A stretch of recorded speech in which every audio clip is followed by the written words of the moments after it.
LC சமையலறையில் வேலை செய்து கொண்டிருந்தாள். திடீரென்று யாரோ வீட்டின் முன்பு கதவை திறப்பது போல இருந்தது. சமையல் கட்டிலிருந்து வெளியே எட்டிப் பார்த்தாள்.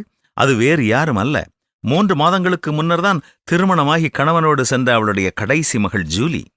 அதே பட்டணத்தில் ஜூலி மற்றும் ஒரு பகுதியில் வசிக்கிறாள் என்பதை நினைவில் வைத்துக் கொள்ளவே பல வேளைகளிலே எல்சி மறந்து போய்விடுவாள். வழக்கம் போல தனக்கும் கணவனுக்கும் ஜூலிக்கும் தட்டு தம்ளர் எல்லாவற்றையும் எடுத்து வைப்பாள். ஆனால் அன்று ஜூலி கையில் ஒரு கொத்து ஊட்டி ரோஜா மலர்களை கொண்டு வந்து சாப்பாட்டு மேசையில் வைத்தாள். இன்றைக்கு என்ன விசேஷம் தெரியுமா என்று சொல்லிக்கொண்டே வழக்கம் போல ஃப்ரிட்ஜை திறந்து என்னென்ன இருக்கிறது என்று ஒரு நோட்டமிட்டாள். பின்பு சாப்பாட்டு மேஜை அருகே இருந்த நாற்காலியில் உட்கார்ந்து கொண்டு அந்த வாரத்திலே அவளே செய்த சில குழம்புகளை குறித்தும் புதிதாக அவள் செய்ய முயற்சி எடுத்த டிஃபன் வகைகளை குறித்தும் உருக்கமாக பேசினாள். சில நிமிடங்களிலேயே அவள் புறப்பட்டு சென்று விட்டாள். அவள் புறப்படும் பொழுது அவள் கொண்டு வந்த பூக்களுக்காகவும் அவள் வந்து சில நிமிடங்கள் தன்னோடு செலவு செய்ததற்காகவும் மகளுக்கு நன்றி சொல்லி அனுப்பினாள். மகளை அனுப்பிவிட்டு மீண்டும் சாப்பாட்டு மேஜை அருகே வந்து மகிழ்ச்சியோடு உட்கார்ந்தாள்.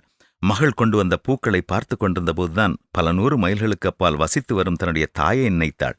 அவள் தன் கைபேசியை எடுத்து அம்மாவை அழைத்தாள். இன்றைக்கு என்ன விசேஷம் தெரியுமா என்று கேட்டாள்.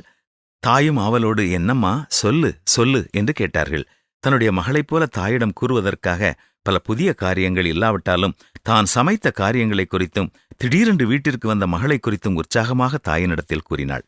பிள்ளைகள் தங்களிடத்தில் பேசும் சுருக்கமான நேரங்களும் கூட ஒரு தாய்க்கு எவ்வளவு மகிழ்ச்சி அளிக்கிறது என்பதை உண்மையிலேயே அவள் ஆழமாக உணர்ந்தாள்.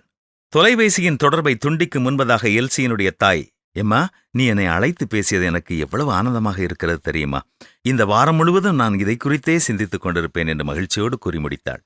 உடனே எல்சி, ஆண்டவரே, எனது அருமை தாய்க்காகவும் எனக்கு நீர் கொடுத்த பிள்ளைக்காகவும் எங்கள் அன்பின் குடும்ப வட்டத்திற்காகவும் உமக்கு நன்றியையா என்று கூறினாள். எதிர்பாராத நேரத்தில் நமக்கு அன்பான ஒருவர் பேசும்போது கிடைக்கின்ற அந்த அன்பு வார்த்தைகள் நமக்கு எவ்வளவு மகிழ்ச்சி தரக்கூடியதாக இருக்கிறது இல்லையா? நீண்ட நாட்களாக தொடர்பு இல்லாத உங்கள் குடும்ப வட்டத்தில் இன்று யாரோடு பேச விரும்புகிறீர்கள்? திட்டமிடுங்கள், செயல்படுங்கள்.